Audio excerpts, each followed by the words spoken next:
The following is a fan-based discussion. All properties discussed are property of Toei Inc., Bandai, Saban Entertainment, and Subaraya Productions. Gaga Ginga man, ready to go Ginga Gaga Ginga Ginga Ginga Ginga Ginga. That's how the theme song goes. Welcome everybody to this week's episode. I wasn't expecting you to go there. I should have been ready for it, but I wasn't. How many times have I broken into song at the beginning of a review now? Quite a bit. About 3 or 4. Alright. Yeah, welcome to episode 45. This week, Ultraman Ginga S. Mm-hmm. Oh, the joy that we have. It's not apparent on our face, I know, but it's there. Yeah, Ultraman Ginga. Our first one of the most, I'm guessing like the most modern. 2013. Yeah, we don't know exactly how to do goddamn anniversaries, so we just keep doing them every year. This is the 40th? 45th? 40th.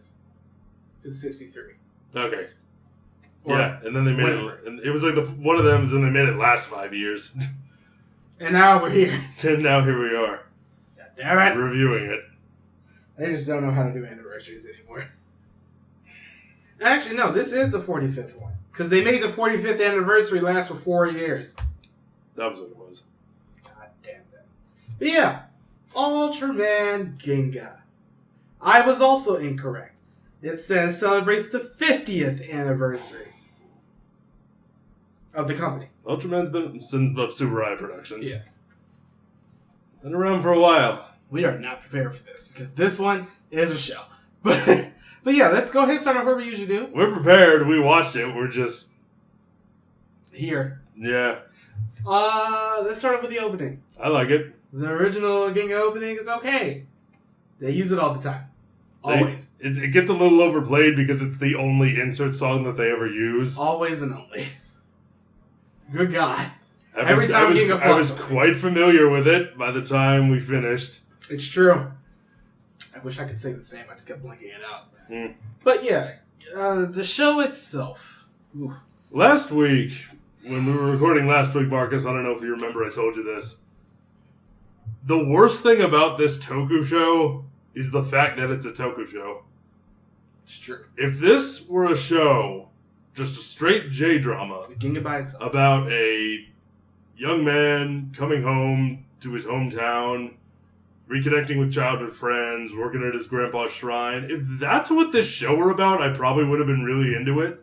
Because I didn't mind the characters in the show so much. I didn't. Each their own, but I didn't mind the characters but so much. I wish they were developed a little bit more, but it's the fact that it tried to do a little bit too much by making it both, and it didn't have the correct balance of it. Because the episode 1 starts off with a girl trying to save somebody's dog, and then she gets caught into the carrier, and then she goes flying down the thing, and that's when we meet Hikaru. And I'm just like, this is the worst way to open this show, because it almost immediately. This show is kind of like a bad anime. Yeah, this show feels like a bad anime in a lot of ways. Yep. It's like we end up meeting, all these people. A lot of familiar tropes. It's like, oh, you like this girl who you just met, who apparently you were childhood friends with. Okay. Most people in Japan, I think, is comprised of childhood friends at this point. It's true. Is that 90% of their population is just childhood friends of childhood friends?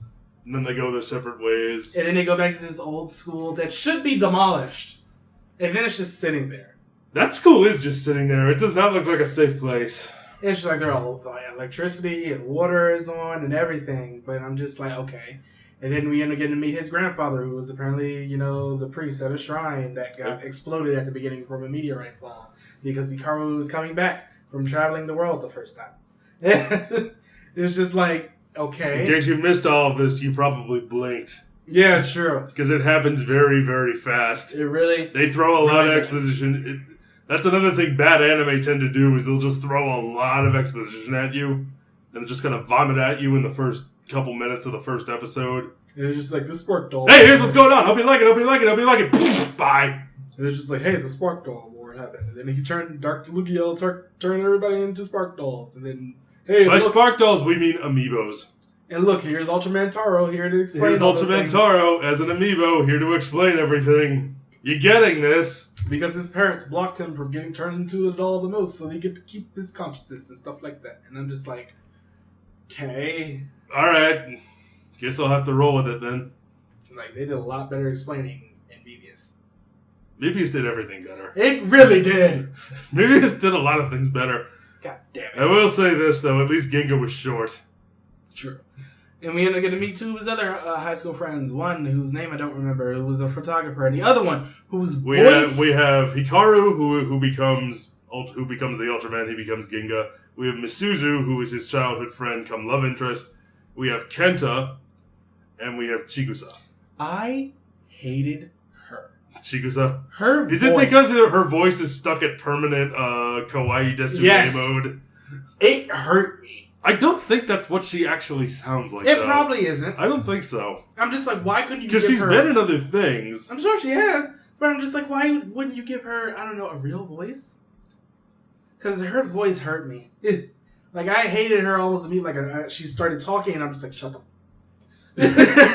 I can picture you doing that, yeah.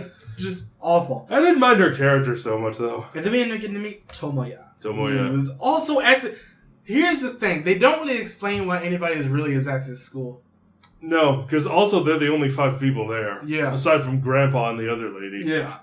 They're just like, none of this makes... Especially in Tomoya's case, none of that makes sense. He just kind of shows up. He's just there. He just kind of shows up and he's like, what's up? I'm the emo, stoic character who doesn't say a lot. I have not a lot of emotions because bad parents. Because Japan likes to do that. Because that's another trope. I'm going to be the antagonist for the first part of this show and unleash, the alien Valky who was in... Do you remember why he wanted to be the protagonist? No. I don't. I certainly don't. After a little while, I'm sure there was a legitimate reason, but I don't remember it. After a little while, it just became, I want to be Ginga. And I was like, okay, if you had that motivation at the beginning, I probably still would have hated you just as much as I do now. But it at least gave you something. I think we're glossing over something, and that's the plot of the show. The plot of the show is amiibo hunting. That is what the show is about. So Dark Lugia just keeps releasing Dark amiibos.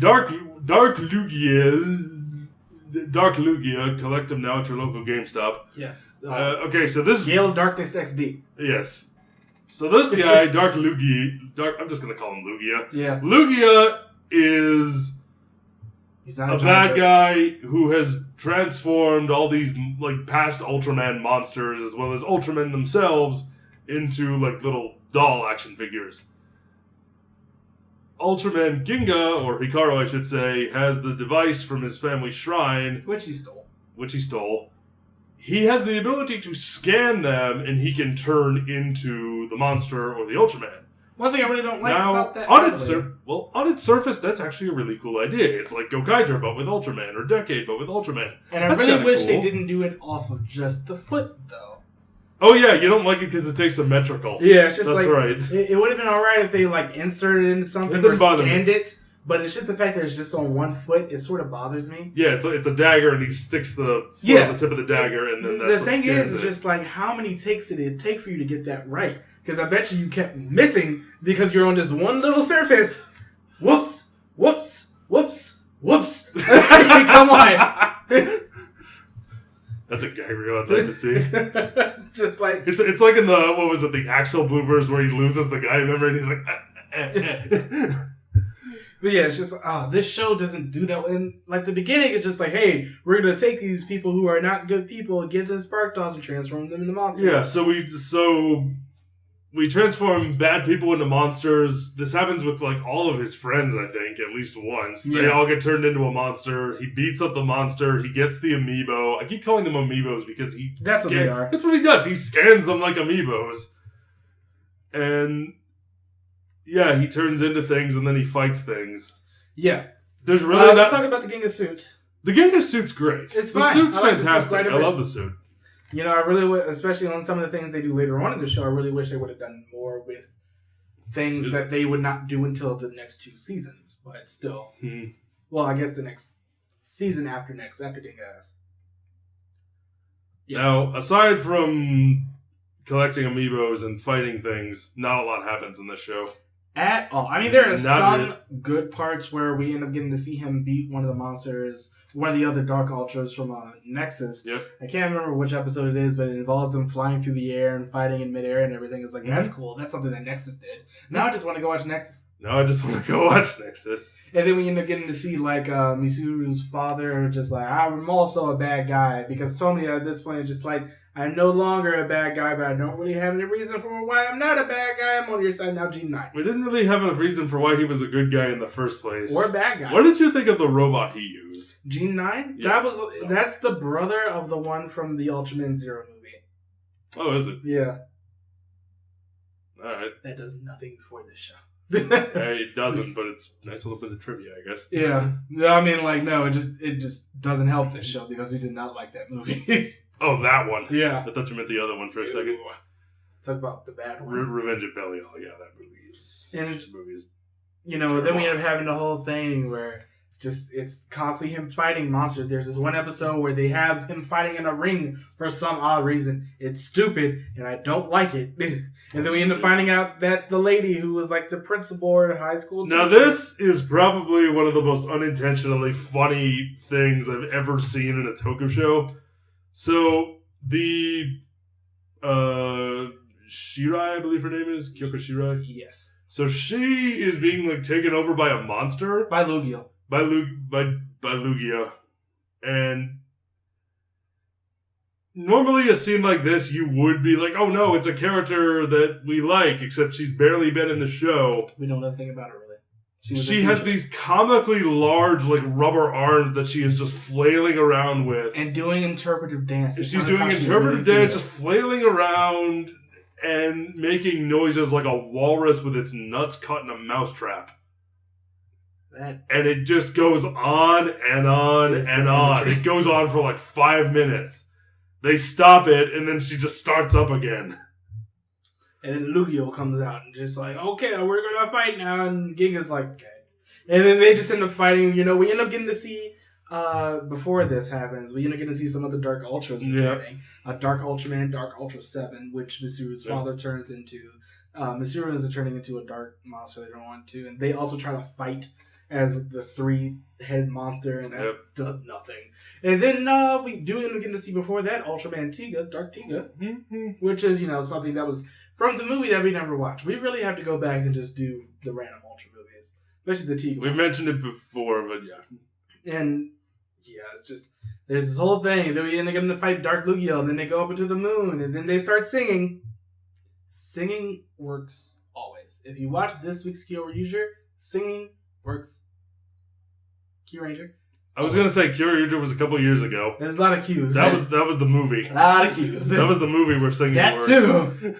Yeah. Kyoryuger. Stinger can sing, by the way. Go ahead. Oh, can he? Yes. Nice. Very good singer. That's good. But yeah, it's just, and you know, then they end up going to fight Dark Lugia, and then Ginga goes and gets a spear, which is honestly cool. You don't end up getting to see like the main character fight with anything besides a sword. Or a dagger. Yeah, so it's good to see something other than that. And then he just goes and beats Lugia, and then Lugia gets blown up on the moon, and that leads us directly into Ginga S. Yep. Let's talk about that opening. I like this one better than the Ginga one. I like the Ginga one better. Especially because of the fact that they don't use it as an insert song. And I was going to say no, they still use the Ginga opening as an insert song. Yes, and I'm just like, wow, you got demoted. Is it you got demoted, or is it you went to where you should have been in the first place? Basically, that's exactly how it feels. Is that what it is? Yeah. Then we end up getting to meet some people who are underground, and Hikaru ends up joining the UPG, which is the thing that the really Ultra Party Guardians, which really should have been there from the beginning of Ginga, because the entirety of Ginga takes place in that one town. And I'm just like, why is he constantly being attacked in this one town? Because that's where he was. It's so bad. But Ginga S is a much better show, at least in my opinion.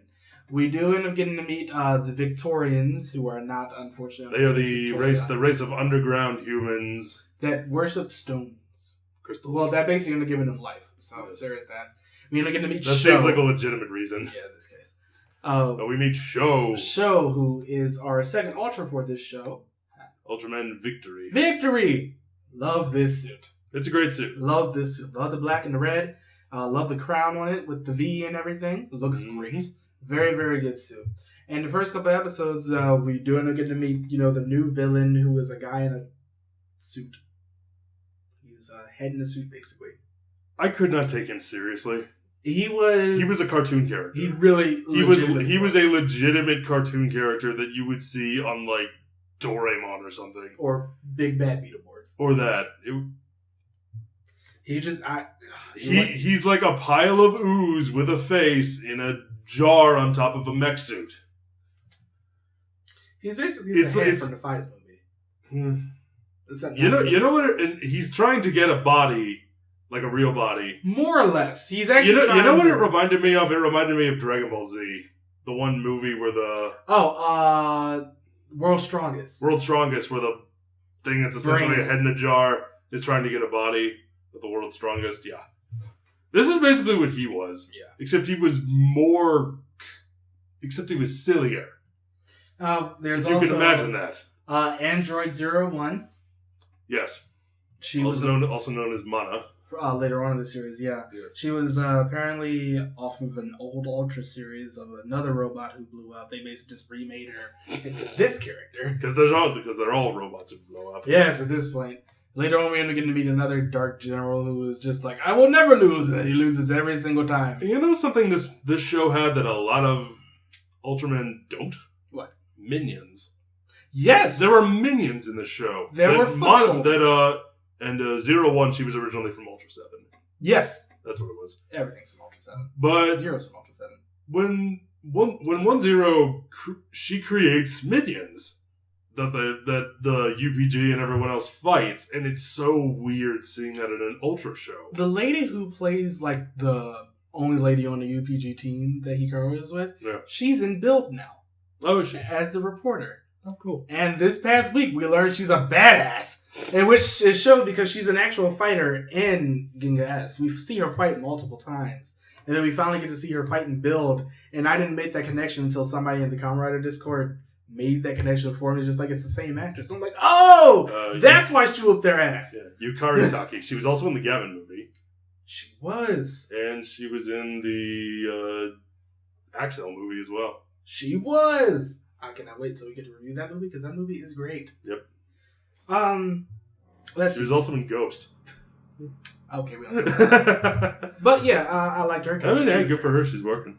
Yeah, she's out there kicking all the ass. But yeah, we ended up getting to meet that team, and honestly, this team didn't really do anything for me though. The villains. I mean, I like them a lot more than the people from Ginga because they were useful.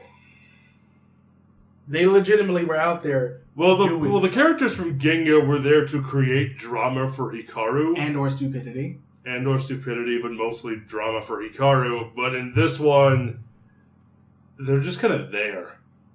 But they're always out doing stuff. I love every single time that she ends up meeting 01 at the beginning, they're just fighting. Yeah. And I'm just like, this is what I'm here to see. Just that whoop ass. There's a little bit of strife going on between Sho and Hikaru at the beginning because Sho thinks that Hikaru is trying to take the Victorian away from the Victorians, and just like, no, I'm not. What are you talking? What? No. And then there's that fight between Ginga and Victory at the episode 2, which I like occasionally seeing Ultras fight. That was one of the better things about Gaia. But yeah, I'm gonna let you talk now because I'm thirsty. Well, what should I talk about?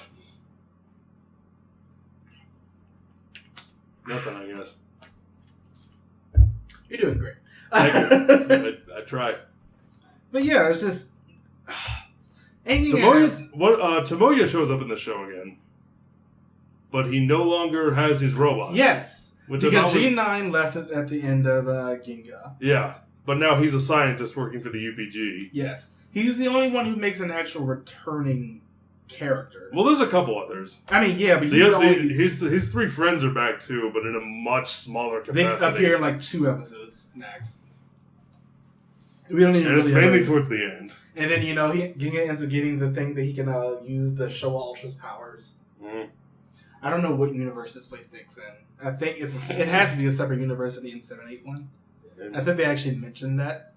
But yeah, it's sort of weird the timeline that we end up getting for this. It says, and part of New Ultraman written in. Yeah. Previous series timeline. But yeah, it's good to see, them fighting. There is one episode that I do want to talk about. It's the episode where Yapul comes back. Yes. And he takes over the other guy who's part of the UPG. Mm-hmm. I love this episode because seeing that inner strife of this guy going through that, trying to hold Yapul back constantly throughout the thing, especially when the pregnant lady ends up falling over and he has to rush her to the hospital. Mm-hmm. And then, you see him driving and constantly reaching back towards her because Yapul really wants to kill her and the guy is just holding him back throughout the entire time. I'm saying that shows some actual character. Yeah, for a character that we don't end up getting a lot of, to be honest. But seeing him just actually hold Yapul back, somebody who's that strong, and the only reason he's immortal is because of the fact that my hatred of the Ultras keeps me from dying. And I'm just like, okay, Yapul, nobody in Ace like you. So they saw through every single one of your plans. Ruining my plans. Ruining your plans. But yeah, that episode was really, really good. There were a couple episodes, though, where you're just like, okay, so they're just fighting, and they're fighting, and there's more fighting. There's nothing that's really standing out to me to really separate these fights. It's a lot of fighting and not a lot of drama, not a lot of character development. Just a lot of talking and fighting. Yeah. Talking, what are they talking about? Not much. Talking. Pretty much. I mean, there are a couple things. I love when he used all 5 of those. The main villain, whomever, is used all 5 of those spark dolls to, get himself this giant bodies overpowered and everything. Yeah. They do get a little bit inventive with some of the use of the spark dolls. I love the same episode when Yapul comes back because Android 01 had Mons lived into that monster. And Yapul's get the fuck out, and just hits her. I love that. That's just Yapul shows up out of nowhere. Bitch. Leave. Yapul. And then he gets beaten up. They misuse him so bad in that episode. It's he comes back later, but the fact they sort of really misuse his character, especially from what we've seen of Yapul in Mebius. Seeing Yapul come back, maybe just want to watch Mebius. That's what this show does. It makes you want to watch. It makes you want to go watch other better shows. Yeah. That's not a good thing. Not a good thing. I mean, yeah, that episode where he ended up using all 5 of the monsters to come back and fight by himself and just wipes the floor, Ginga and Victory. Then they end up beating him the very next episode. Then we see. I mean, his whole plan the entire time has been to bring back Lugiel. Mm-hmm. And then the last episode has one of the funniest scenes I've ever seen, in any Ultra show, and really a lot of Super Sentai too, and Kamen Rider as well. He takes the Victorian thing comes down, they bring down Lugiel's body, and they transform the base after the commander who was just we're just going to keep using the Victorians, and the Victorians are this happened before. There's a reason we took it away from you. Because 1, you almost killed us. 2, you're stupid. And so that commander, the one that's higher above their commander, has a psychotic break in the middle of it. And I'm happy about that because I really want that guy to get punched in the face. It's dude, you never learn. Because Marcus thrives on the suffering of others. And the fact that he never learned. But then, Lugiel's body ends up coming down. The Dark Lugiel, Super Beast comes out. Yep. Has the cannon and everything strapped to his back. They were using from the Victorian energy. There was another monster, Shepardon, which was the protector of the Victorians. I was a little sad when he died, a little bit, because it's just he's just the monster who just wanted to protect people. I liked his design too. He had a really cool design. He was a pretty cool looking monster. He had a very, very cool design. And then the Victorian on his back, he gets basically killed and he is becoming a sword for victory later on in the show. And then there's the whole thing where Lugiel's body ends up coming out, they resurrect it. And the guy is just standing in the main villain is just standing in the base. Yep. And Lugiel comes out of nowhere and just explodes him. Just that's amazing. That's exactly the kind of closure I needed for this. He was literally just in the middle of monologuing and Lugiel just appears. And just the guy explodes and just dies. Mm-hmm. It becomes a spark doll. And I'm just that's how all villains should just make an entrance now. Just blow someone up. As much as I don't really like this show, Lugiel's re-entrance into the show was just all right, I see where you're going with this. Yeah. Then, Android 01 was going to become a bomb, and then they were just like, no! And they stopped that from happening, and then she ends up becoming Mana after Mitsuru comes back, because we really wanted her. Hikaru, that's who. Apparently not, because even though she's like a thing, more or less, she doesn't make an appearance, and they don't really spend any time together in Ginga S. That's because you had to introduce the UPG. I know, but Mr. Cartoon in a jar. Even still, it's like they really did nothing with her in the relationship that they had. I mean, well, there was also another thing going on with Kenta and Chigusa. And who cared? Because they were kind of a thing, but they were there for an episode, and I didn't like. But then they just disappeared. And then the show just basically ends after they end up beating Dark Lugia in his Super Beast monster form as well. I mean, Ginga has the issue of just one. Ginga itself is an awful show. And like you said, it's mostly because of the fact that it is a Toku show, too. It doesn't do as well of a balance as, say, like Kuga did, where it did the J-drama and the Toku elements almost perfectly, at least to me. And it just balances them out really quickly. For Ginga itself, though, it feels like, once again, as you said, bad anime. And, trope-heavy anime. Mm-hmm. And, it just doesn't... There's nothing wrong with tropes. If you justify them, if you use them well, if you spin them on their head a little, or even if you just do them well, there's nothing wrong with them. Yeah. But then you have this, where it's just like the most bog standard, there's a bad guy, gotta fight the bad guy, gotta get our amiibos. There's just nothing there. There's no substance. And then, we end up getting the Ginga S, which I end up liking more because of the UPG. I like Ultraman when they had that team. And, Ginga just took place in this one town. Mm-hmm. And, Ginga S more or less did too, but they did go other places. But it just didn't feel nearly as expansive. The UPG didn't feel like guys or guts or anything like that. Mm-hmm. So... Nothing is as good as guys. Yeah, sure. Like, we didn't care about these characters as much. I didn't really care about the commander as much. So I'm just like, you exist. Mm-hmm. Neither one of these shows is really worth it. The only reason I really can recommend at least Ginga S is because it serves as a lead-in to X. Which we haven't watched yet. So I'm which is coming up soon. Yeah, I'm a little bit That's our next one, I believe. Our next Ultra. I'm a little skeptical about how this is going to go. But yeah, that's really the end of this review. Let us know what you thought about Ginga S in the comments below. And join us for at least next week, where we end up doing the Ginga movie and Ultra Fight Victory. And then after that, Mahou! Oh, yes. Mahou Magiranger. Mahou Sentai Magiranger. I'm very excited for that one. That one will be fun. And, Matt will be here. We'll be talking about, Yellow's terrible acting and Pink's